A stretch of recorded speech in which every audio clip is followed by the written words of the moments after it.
नमस्कार. एक तरी ओवी ज्ञानेशांची हे डॉक्टर वीरा करंदीकर आणि डॉक्टर हेवी इनामदार यांचे पुस्तक. आकाशवाणीवर झालेल्या कार्यक्रमाच्या या पुस्तक आवृत्तीचे आपण क्रमशः वाचन करीत आहोत. आजचा भाग. आता आपुलेनी कृपा प्रसादे मिया भगवद्गीता वोवी प्रबंधे पूर्वखंड विनोदे वाखाणिले. ज्ञानेश्वरीतील अध्याय 10 ओवी क्रमांक 23. गीतेच्या 9 अध्यायांवरचं विवरण संपवून ज्ञानदेवांनी 10व्या अध्यायास प्रारंभ केला आहे. या 10व्या अध्यायाला त्यांनी थोडं सविस्तर प्रास्ताविक लिहिलं आहे. भगवंतांनी गीतेमध्ये केलेल्या उपदेशाचं विवरण करणं ही सामान्य गोष्ट नाही, पण ज्ञानदेव सांगतात की आपल्याला श्री गुरूंचा अनुग्रह झालेला आहे आणि त्यामुळेच हे अतिशय अवघड असं काम आपल्या हातून पार पडत आहे. गीतेतला हा संवाद मूळ संस्कृतमधला, त्याला मराठी रूप द्यायचं आहे. हे काम सोपं कसं असेल? पुन्हा विषय ब्रह्मविद्येचा आहे. सर्व शास्त्रांचा शेवट जिथे होतो असं हे अध्यात्मशास्त्र.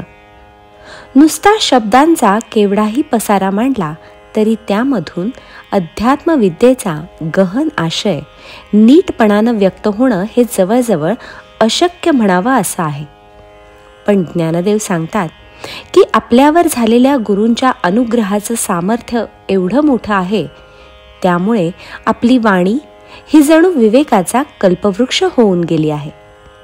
मनात आणावा तो विषय सुस्पष्टपणे मांडला जावा असं सामर्थ्य आपल्याला गुरूंमुळे लाभलं आहे. जो ग्रंथ हाती घेतला आहे त्या गीतेचे एकूण 18 अध्याय, त्यातले 9 पूर्ण झाले तेव्हा अर्धा ग्रंथ हातावेगळा झाला. याचं समाधान ज्ञानदेवांच्या या प्रास्ताविकात प्रकट होत आहे. समोर श्रोते ऐकायला बसले आहेत. त्यांनी आपल्या बोलण्याकडे अवधान दिलं, त्यामुळे आत्तापर्यंत सारं काही आपल्याला सांगता आलं असा ज्ञानदेवांचा भाव आहे.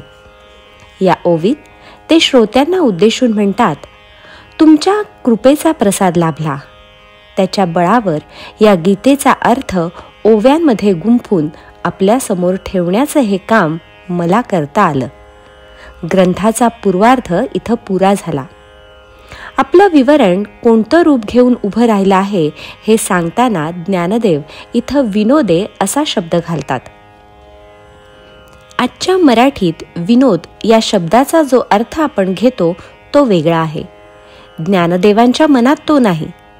विनोदे म्हणजे रंजक पद्धतीने, मन रमेल अशा शैलीमध्ये. गीतेतला तत्वविचार ज्ञानेश्वरीमध्ये तर्काच्या रुक्ष मार्गाने आलेला नाही, तर काव्याचं रमणीय रूप घेऊन अवतरला आहे.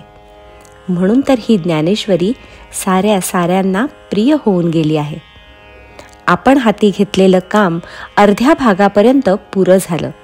याविषयी ज्ञानदेवांना वाटणारं समाधान या ओवीत व्यक्त झालं आहे.